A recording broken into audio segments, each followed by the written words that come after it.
patuloy pa rin ang epekto ng iba't ibang weather systems po sa ating bansa.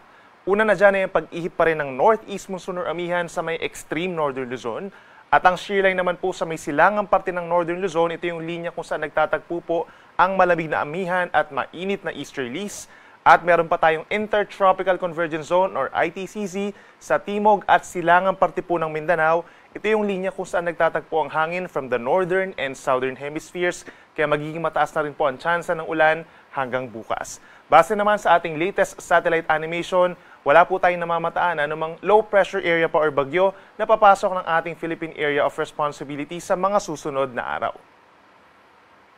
Ngayong araw po, asahan ng mataas na tsansa ng ulan pa rin dito sa Northern Luzon, epekto ng northeast monsoon kung dito po sa Batanes merong mahihinang pag-ulan at malamig na temperatura, habang dito naman sa may Cagayan, Isabela, Apayao at mga nearby pa ng mga bayan, asahan din ang makulimlim na panahon pa rin at sasamahan pa rin ito ng kalat-kalat na ulan and thunderstorms, mataas pa rin po ang banta ng mga pagbaha at landslides, dulot ng shear line.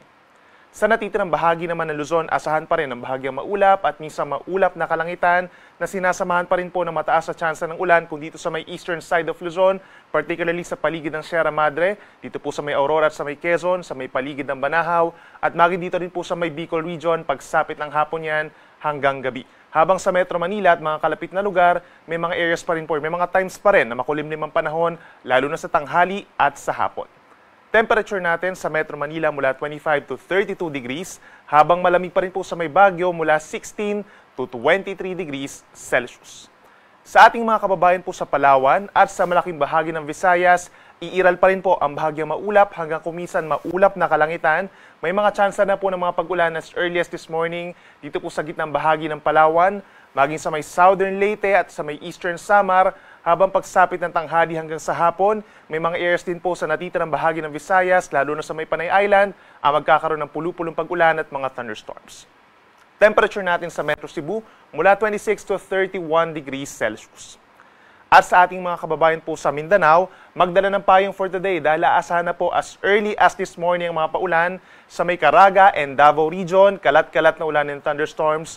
Dulot po yan ng Intertropical Convergence Zone or ITCZ. Sa natitirang bahagi ng Mindanao, may mga areas din po sa may Basilan, Sulu, Tawi-Tawi, southern portion of Zamboanga Peninsula and Socsagen. Magkakaroon na rin ng mga paulan as early as this morning. At ang natitirang bahagi pa ng Mindanao, magiging makulimlim na po pagsapit ng hapon at mataas din ang tsansa ng kalat-kalat na ulan and thunderstorms, dulot pa rin ng Intertropical Convergence Zone.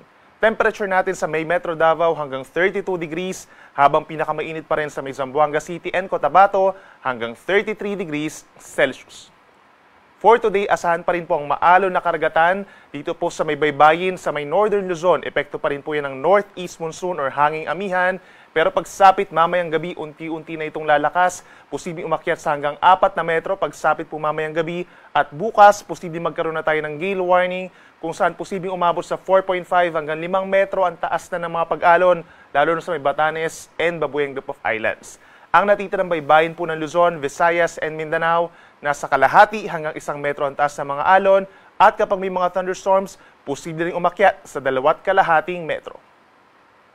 At para naman sa ating 3-day weather forecast, for the rest of the weekend, asahan po ang paglakas ng northeast monsoon or amihan. Aasahan yung pagbaba pa ng temperature sa maraming parte pa po dito sa may Northern Luzon, kabilang na dyan ang Ilocos Provinces, Kalinga, Apayao, Batanes, and Cagayan. Dulot nga po yan ng amihan, habang ang shear line o yung banggaan ng mainit at malamig na hangin ay iiral pa rin po dito sa may Isabela, down to Aurora, Quezon, and dito rin sa may Bicol region. Banggaan po yan ng mainit at malamig na hangin. Pero aasahan din po yung mga kalat-kalat na mga pag-ulan at mga thunderstorms. Make sure na meron tayong dalang payong kung lalabas ng bahay.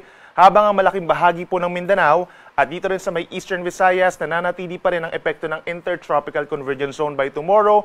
Make sure po na meron tayong dalang payong at lagi magantabay na sa mga advisories and heavy rainfall warnings po ng Pag-asa. Pagsapit naman ng Monday and Tuesday, that's December 9 and December 10 po, asahan din ang mataas na chance na panampag-ulan dito po sa may Central Luzon, Southern Luzon and Visayas dahil dun sa pag-akyat ng shear line o yung banggaan nga po ng mainit at malamig na hangin, at aasahan pa rin ang malakas na northeast monsoon or amihan dito sa may Northern Luzon. Nandyan pa rin po yung mahina hanggang katamtamang mga pag-ulan at makulimlim na panahon na sinasamahan ng mababang temperatures. Make sure po dito sa ating mga kababayan sa may Aurora, Quezon Province, make sure na meron tayong dalang pananggalang sa ulan at mag-ingat din po sa banta ng baha. Dito rin sa may Bicol Region, Eastern Visayas, pinakamatataas po ang tsansa ng ulan, habang magkakaroon din ng mataas sa tsansa ng ulan for the rest of Central, Southern Luzon and Visayas sa susunod pa na 2 araw.